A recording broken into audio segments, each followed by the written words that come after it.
Alors aujourd'hui, l'Union européenne n'est pas indépendante en matière de semences et d'engrais. Elle doit importer. Et pour y remédier, un projet a été mis au point, financé à hauteur de 5 millions d'euros par l'Union européenne. Il implique 38 pays, dont la Chine d'ailleurs. Il s'agit de Clegg. Notre envoyé spécial en France et en Belgique, Anaïs Guérard, nous en dit plus. Luzerne, trèfle violet ou févrole, des cultures un peu oubliées mais indispensables à l'alimentation animale et à la diversité de nos prés.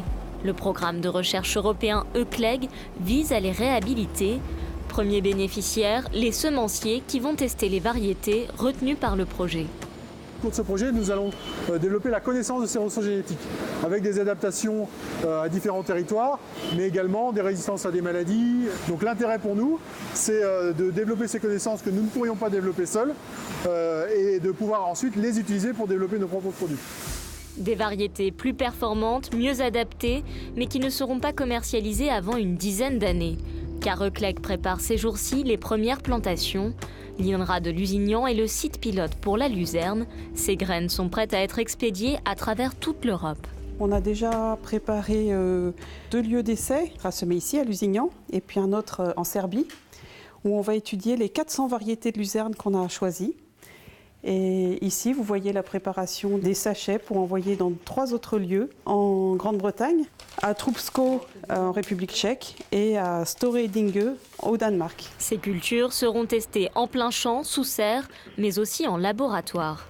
On élève les folioles de chaque plante pour faire de l'extraction d'ADN.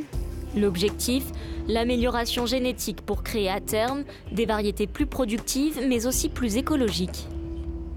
On est basé sur un modèle économique lié au fait que le soja il est pas cher. Et ça, c'est la vision d'hier. C'est-à-dire quand vous prenez seulement la dimension économique et le prix du soja, vous ne prenez qu'une des composantes et vous n'intégrez absolument pas les dimensions environnementales.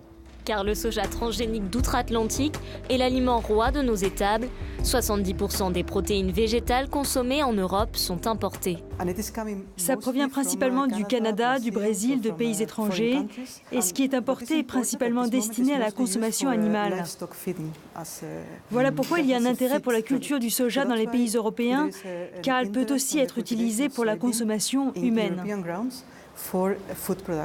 Du soja sans OGM, sans coût de transport et pas que du soja, cette nouvelle façon de produire des protéines pourrait séduire les industriels mais aussi les agriculteurs. Les multiples plantes fourragères sont de retour car elles permettent aussi d'enrichir les sols en y fixant l'azote.